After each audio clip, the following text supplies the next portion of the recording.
Welcome to Blizzard Fire. We hope this video helps fire up your solution. You start by preparing the piece so paint adheres and reads like the character.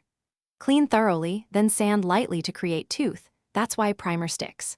Mask large shapes now to protect areas you'll keep black. Apply a matte or satin black primer in 2 thin passes. Don't glob it on. Thin coats avoid runs and preserve details. Once dry, inspect for mist dust nibs and correct them with a quick scuff so subsequent layers go down smooth. You now build the red suit in layers to achieve volume. Lay down a mid-tone red in thin, even coats so texture remains readable.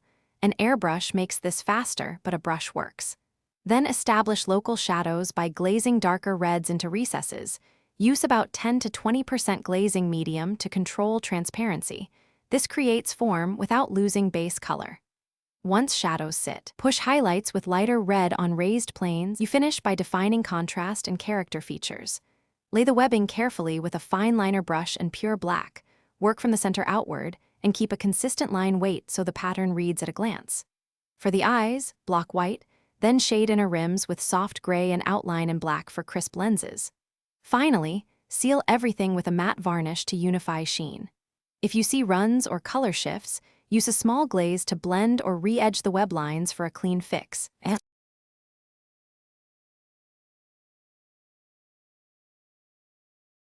Thanks for watching. If you found this helpful, don't forget to like and subscribe.